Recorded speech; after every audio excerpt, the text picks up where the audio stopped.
महाराष्ट्रात लोकसभेच्या 24 जागा वाढणार, विधानसभेच्या जागा 400 पार जाणार।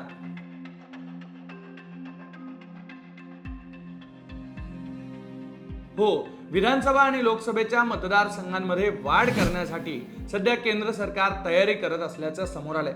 यामध्ये महाराष्ट्रातल्या लोकसभेच्या 24 जागा वाढणार असल्याची शक्यता आहे। तसंच विधानसभेच्याही 100 पेक्षा जास्त जागा वाढणार आहेत। त्यामुळे राज्याच्या राजकीय समीकरणांमध्येही मोठे बदल होण्याची शक्यता आहे। या जागा का आणि किती वाढणार आहेत तेच या व्हिडिओमधून सविस्तर समजून घेऊ। नमस्कार, मी सुधीर काकडे, लोकमत मध्ये तुमचं स्वागत आहे। नुकताच संसदेचं अर्थसंकल्पीय अधिवेशन पार पडलंय, पण लगेचच 16 एप्रिलला लोकसभेचं एक विशेष अधिवेशन बोलावण्यात आलेलं आहे। संसदेच्या या 3 दिवसांच्या अधिवेशनात मोठा निर्णय घेतला जाण्याची शक्यता आहे। लोकसभेत 33% महिला आरक्षण लागू करून खासदारांच्या संख्येत वाढ करण्यात येणार आहे। या निर्णयानंतर खासदारांची संख्या 543 वरून थेट 816 पर्यंत जाण्याची शक्यता आहे। यामध्ये महाराष्ट्रातल्या 24 जागा वाढून सध्याच्या 48 जागांवरून ती संख्या थेट 72 वर जाईल अशी शक्यता आहे। दुसरीकडे महिलांसाठी आरक्षण लागू झाल्यामुळे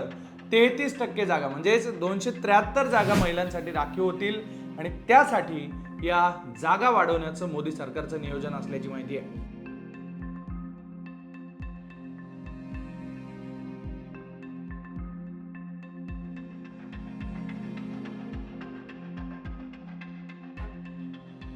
महाराष्ट्रात कुठे आणि किती जागा वाढणार? केंद्र सरकारच्या या निर्णयानंतर महाराष्ट्रात मुंबईत 2 किंवा 3 जागा वाढतील।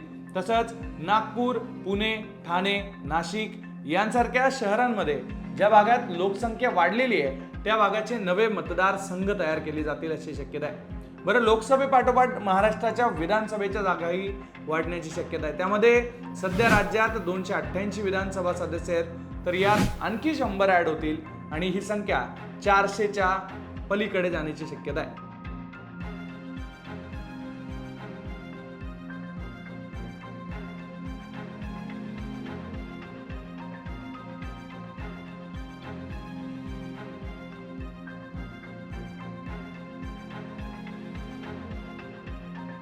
या संपूर्ण निर्णयाबद्दलची अधिकृत माहिती किंवा नेमके आकडे हे अजून स्पष्ट नाहीयेत। ते 16 तारखेला होणाऱ्या या अधिवेशनातूनच समोर येतील, त्यावर आपलं लक्ष असणार आहे। पण या निर्णयामुळे राजकारणावर काय परिणाम होऊ शकतात, तुम्हाला नेमकं काय वाटतंय ते कमेंट बॉक्समध्ये लिहा आणि अशाच राजकीय घडामोडी जाणून घेण्यासाठी तुम्ही लोकमत पाहत राहा।